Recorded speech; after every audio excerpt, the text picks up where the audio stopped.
नवनवीन माहितीपूर्ण व्हिडिओ बघण्यासाठी आरोग्य आपले हे चॅनल सबस्क्राईब करा।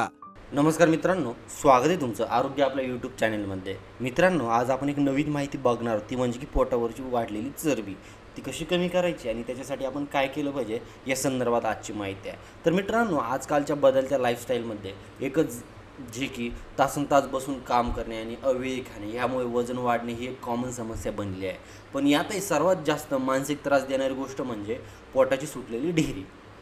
वाढलेलं पोट केवळ आपलं व्यक्तिमत्वच खराब करत नाही, तर ते आरोग्याच्या दृष्टीने देखील अतिशय हानिकारक ठरतं। बऱ्याचदा पोटाची चरबी कमी करण्यासाठी आपण तासनतास जिममध्ये घाम गाळतो किंवा कडक डाएटिंग करायला सुरुवात करतो। पण रोजच्या धावपळीत प्रत्येकाला जिममध्ये जाणं किंवा महागडा डाएट प्लॅन फॉलो करणं शक्य होत नाही। जर तुम्ही वाढलेली पोटाची ढेरीमुळे हैराण असाल आणि कपडे घालताना पोट लपून म्हणजे की थकलं असाल तर अजिबात काळजी करू नका।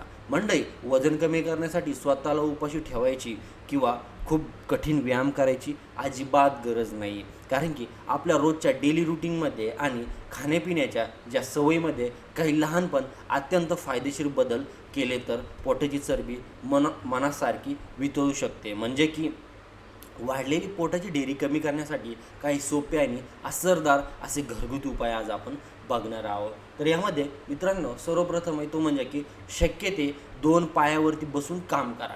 म्हणजे की 2 पायावरती बसलेल्या पोटांचे स्नायू ॲक्टिव्ह होतात, पचन सुधारते आणि कमरेवरील चरबी कमी होण्यास मदत होते। इतकंच नाही तर यामुळे पचनशक्ती सुधारते, पाठ आणि कमरेचा त्रास कमी होतो, मन शांत राहते, एकाग्रता वाढते। यासाठी दररोज 15 ते 20 मिनिटं तरी 2 पायावरती बसण्याची सवय लावा। दुसरं आहे, साखर, मैदा आणि पॅकेज जंक फूड करणे बंद करा।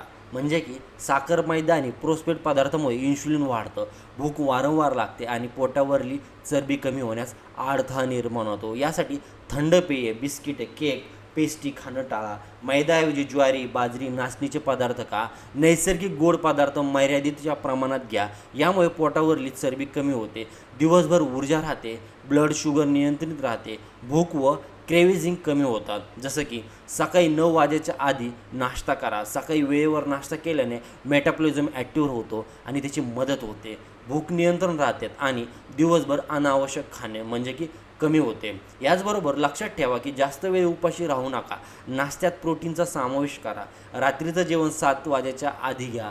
लवकर जेवण केल्याने पचन नीट होते, झोप चांगली लागते आणि वजन कमी करण्यास मदत होते। रात्रीचं जेवण लवकर वेळेत पूर्ण केल्याने पचनक्रिया सुधारते, झोपेची गुणवत्ता वाढते, वजन कमी होण्यास मदत होते। म्हणजे की आरोग्य चांगलं राहतं। जेवण आणि झोपेमध्ये किमान 2 ते 3 तासाचं अंतर ठेवा।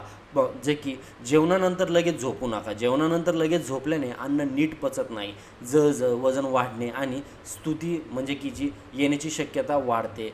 जेवणानंतर किमान 2 ते 3 तासांनी झोपा। या वेळेत हलके फुलके चालणे सर्वोत्तम पर्याय आहे। जेवणानंतर शतपावली किंवा हलके वॉकिंग केल्याने चांगलं पचन म्हणजे की वजन नियंत्रण राहते, स्तुती कमी येते आणि चांगली झोप लागते। तर मंडळी, ही होती छोटीशी वजन कमी करण्यासंदर्भातली माहिती कशी वाटली कमेंट करून नक्की सांगा। धन्यवाद।